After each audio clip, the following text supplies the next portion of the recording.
Yo, yo, yo. What up, Raider Nation? Welcome into another exciting episode of the Raider Ragu Show. This is the preview for week 5, man. We already at week 5. Remember I said how fast it go? Wow, week 5 already. This is going to be Raiders at Indy. Pull up a chair, see what we got going. But first, please give it a like, share, comment, subscribe. Give it an auto download over there on Spotify or Apple Podcasts, wherever you get your podcasts at. And then let's not forget our sponsor. You know who that is. It's the boutique. It's She Bang Boutique. It's shebangboutique.com. Go over there and get your girl something unique and fly. Do that for me. Bam.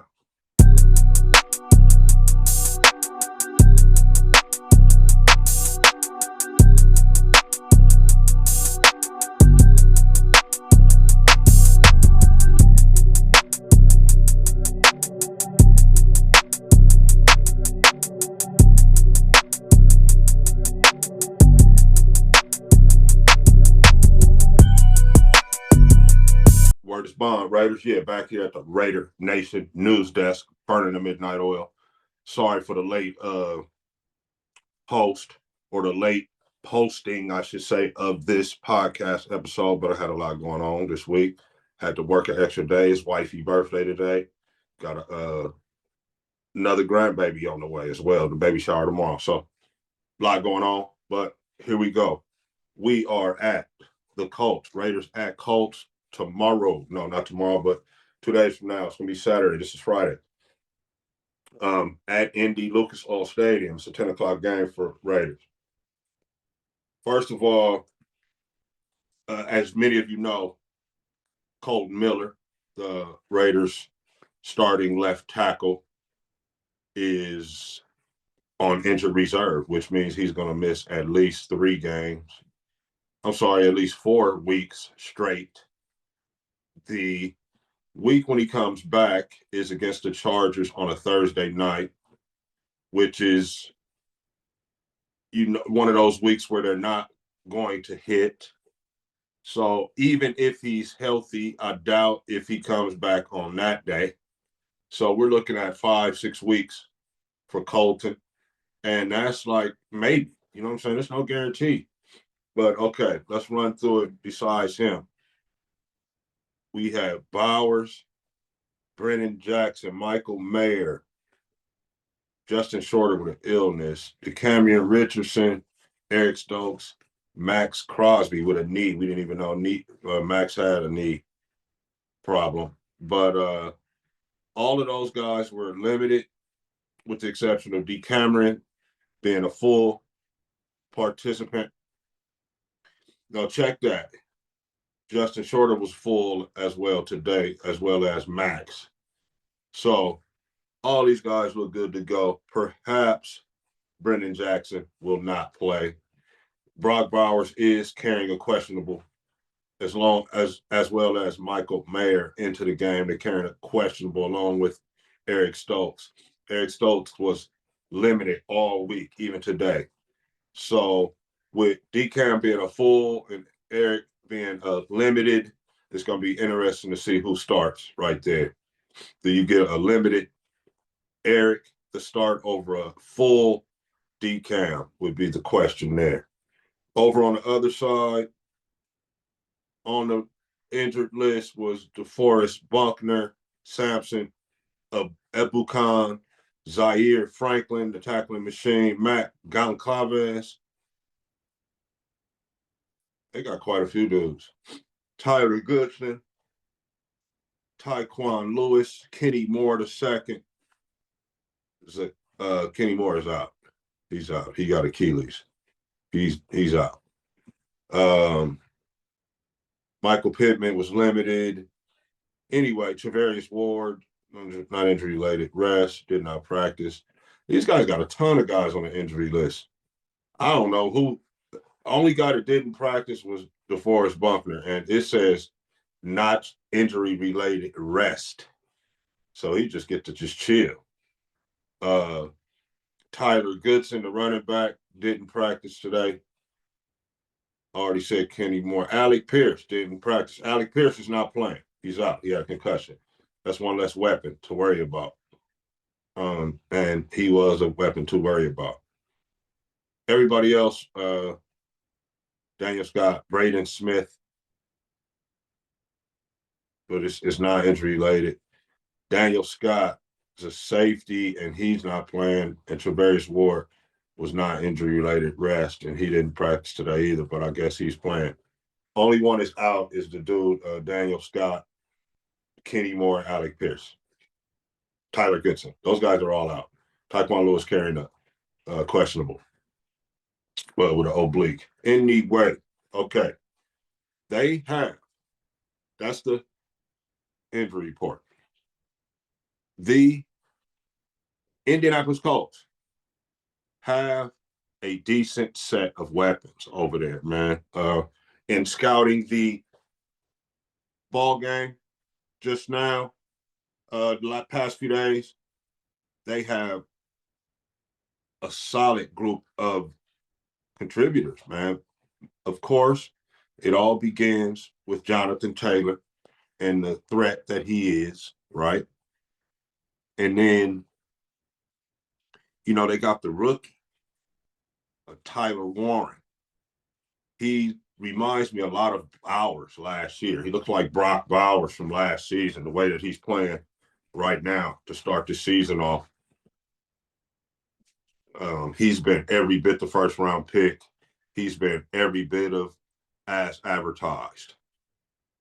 Also, they have Michael Pittman, of course, right? Michael Pittman, the former USC star, is a solid NFL #1 receiver on the outside. He's a big target, big catch radius, not an easy cover. Then they have on the other side Joshua Downs. He can alternate in between playing the slot and playing the outside over there. They have Alec Pierce, but he's hurt, so we not got to worry about Pierce. And then this other kid, Mitchell, who's very fast twitch and electrifying, to be honest with you. So they have all those guys and Taylor. And Daniel Jones has been playing good football. Daniel Jones has been playing good football to start the season off. Say what you want about Daniel Jones, but he's been balling, man, distributing that rock. And he looks like just what the doctor ordered for them. I'm not even going to lie, man. He can run a little bit. He's athletic. So when it does break down, he's able to do something with it. And then for the most part, though, Shane Steichen's offense is very fluid, man. Everything looks the same, right? He flows right into it.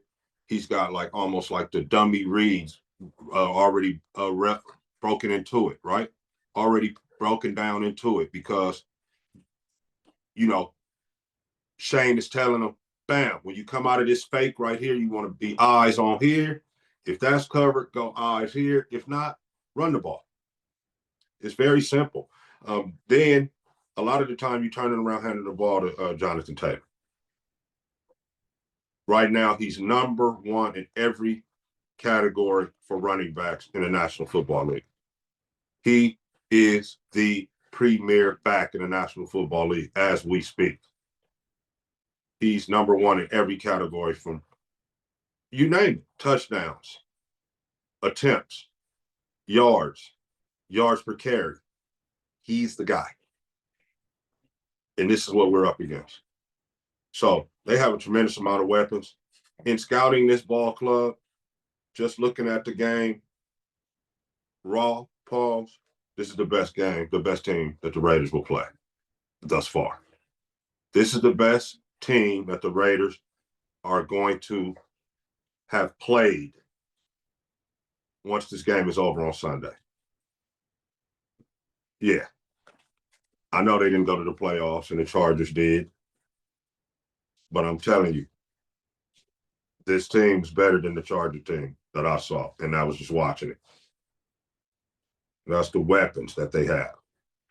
So now that will bring us into four in order for the Raiders to have success and perhaps put themselves in a position to win this ball game. What do the Raiders have to do defensively? So we know with Pete and Patrick Graham's defense, I'm sorry, it's pretty much a stay close to the line with 7 guys, sometimes 8, discourage the run, and be good against the run. Drop back in coverage, mostly zone, and get after the passer, right? With Maxx and Jonah and Tyree and Kuntz, they have been getting after the quarterback fairly decently. Not like any type of record-setting pressure, but they have been getting pressure on the quarterback and they have gotten sacks. Well, you're going to need the best game that all of those guys I just mentioned have played up to date. Maxx just played his best game as a Raider, I feel like, last game against the Chicago Bears in a 1-point loss. But in order for the Raiders to have any type of chance to win this ball game against these guys, the 2025 Indianapolis Colts, the defensive front, the defensive line specifically, is going to have to play the best that they have ever played as Raiders. We need a really, really good game from you guys up front. And I say that because we're going to need you to control the line of scrimmage. These guys come off the ball, man. I'm telling you, they come off. They were winning just about every time.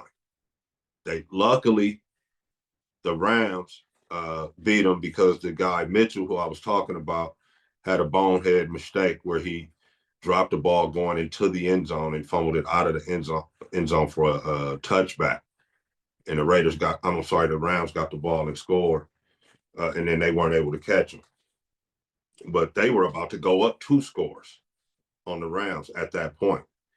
And the Rams got away with that one. But this dude, Mitchell, very fast twitch, electrifying guy. You got to stay on close to him. He's Daniel Jones has developed a rapport with Warren, the tight end, the rookie tight end. Like I said, the tight end reminds me a lot of Bowers. So in third down situations, when we're able to get them in third downs, stay close to that guy. He's number 84. You have to stay close to Warren. He's a guy that Daniel Jones looks for on those type of downs when he's got to have it. He's looking for this tight end kid. Then Pittman is the chain mover, right? So here's the guy that's just going to, routinely go down, run the hitches and comebacks and in routes and be basically that big guy receiver for them that can really do it all for them. And then you have the 2 slot guys, Alec Pierce, who we're not going to see, but this kid, Josh Downs, he's also very fast twitch, very electrifying, right? Can definitely turn a small gain into a big gainer or even a long touchdown if you don't tackle him right away. So you're going to have to stay close to Downs and Warren and Pittman on third downs. Keep them out of second and shorts, right? Because they'll kill you with that open playbook, with everything open in the playbook on second and short and all that, man, they'll kill you. They'll go deep. They'll run JT. They'll run screen to JT. They'll give it to JT. They'll throw the bomb. It's just too many things they can do. They say their motto is throw to score, run to win. So what that tells me is they like to score, as quickly as possible with the passing game. And then when they get up a couple scores on you, that's when they start running the football, right? With the best running back in the National Football League. So it's a solid formula, man. If they can get a lead, then they start with the best running back going. Start giving it to him, and then play action it off him. So you want to stay close to those guys that I just mentioned, right? Your Warren, Pittman, and Joshua Downs. Stay close to those guys on third downs. Keep them out of second and short. And then be ready for Jonathan Taylor, because you're going to get a nice, healthy dosage of them. All right? So if you're able to stay close to them guys, and the D-line is able to get pressure and get home against Daniel Jones, we will give ourselves a chance to win. The Raiders will give themselves a chance to win this ball game if they're able to do those things right there on defense. Stay close to those guys on third down. Keep the box relatively populated so that it's discouraging to JT. And when he does run, we have enough men there to actually stop him and then get a good solid tackle on this guy, because he runs through all arm tackles. There's not a such thing as arm tackling this kid. So you want to tackle this guy. Haven't got the word on if Stokes is playing or not, but D-Cam was pretty solid when he got in there for those plays after Stokes went out. So I'm not too worried about that. So that's what the Raiders are going to need to do to have a chance to beat this club at home in a controlled situation, too, because it's a dome. So there's no weather, no nothing. Now, what would the Raiders have to do offensively to win this ball game? So this defense, what I noticed is they're very thirsty.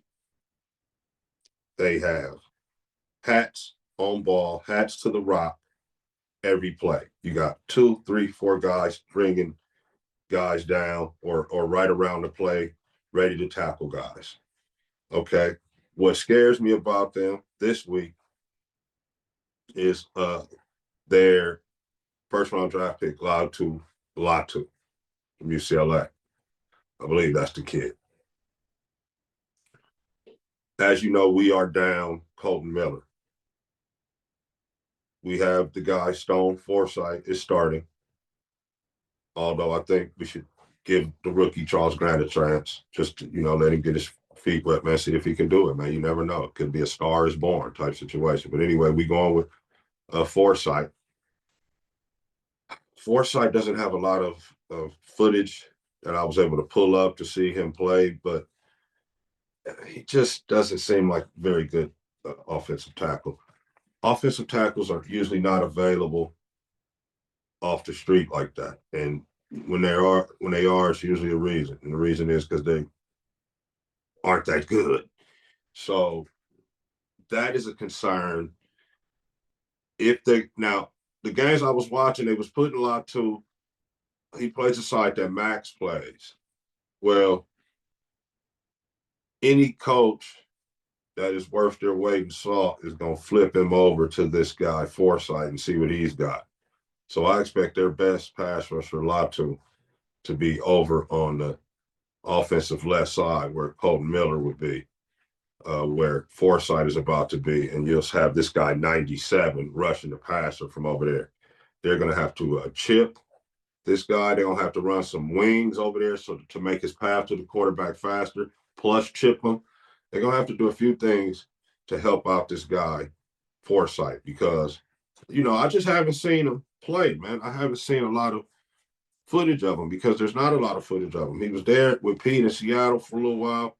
A few starts, not a lot of playing time at all, man. So he's kind of a journeyman. It's a journeyman offensive tackle that we have to rely on for the really, next half of the season almost, man. It'll be at least 6 weeks before we get Colton Miller back. Minimum. So it's a next man up mentality. You can't cry about it, but the fact still remains. We now have a journeyman left tackle. So he's going to need some help. And like I stated, by putting a wing, which is an extra guy over there to make his path longer, and he's going to need some help from out the backfield running backs getting a chip on Latu or whoever it is rushing, because it's not just like Latu is going to be the one to be able to beat this guy. This guy hasn't played. And when he did play, he was right? We got him. He was just on the streets. Good offensive tackles are not just on the streets, if you guys didn't know that. But we have to run that rock. Now, I did see where that is a little bit of an opening in this victory, in a path to victory for this against this team. They are a bit susceptible to the run. If we concentrate and Forsythe is decent and has the best game of his life, and we just get after it up front. These guys showed a little bit of the ability to give up some rush yardage. So if we want to build upon the Raiders, that is, build upon the over 200-yard performance on the ground from last week versus the Bears in the loss, if we want to build upon that, this will be a great game to do it. If the Raiders can crack off another 200 rushing between Mostert and Genty and whoever else gets the rock, now they got a really, really good chance of knocking this team off. It still probably will go down to the wire if that happens. But I'm confident the Raiders can pull that off, man, if they're able to run that football the way that they ran it against the Bears. Get under center, play action, get under center, give it to them, get under center, motion, run power, run, RPO, do everything, man. Do everything. Try to get it loosened up with that run game with Genty. Genty has shown that he is a guy, so we can use him to loosen up that defense and then take some deep shots. That's the other thing. Gino, take some deep shots, right? They trying to stare you, catch you staring down the receivers and then reacting to it, right? You got 2 picks off that. Off a guy just straight reading your eyes and jumping it and beating your guy to the ball, beating your throw to the guy, however you want to say it. Now, what I'm saying is give it a pump and throw it over the top of that guy. I saw Trey Taylor was open. If you would have gave it a pump or just in the national football, all you need is like you're going to throw it. Then throw it to him. If you would have did that and led Trey Tucker to the outside, that would have been a touchdown first play. But instead, you're trying to zip it in there, and the guys are jumping it. So, you can't be doing that. Gino, on offense, take care of the football, right? Check it down. Go deep.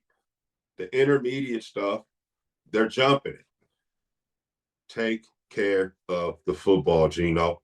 So I feel like if we can get outside the numbers, over the top, right? Run and Genty, and then play action, we can grit some crossers. But it's all going to go off of Genty. Genty. And Mostert as well. Genty and the Gen Most. Because when Mostert got in there, he did show me some stuff. Mostert got in and got quite a few yards himself. And he looked like he was thirsty, like he's hungry, like he'd been wanting to play. Right? So, and I'm glad that he's in there too. No disrespect to Zamir White, but you're not probably going to be it.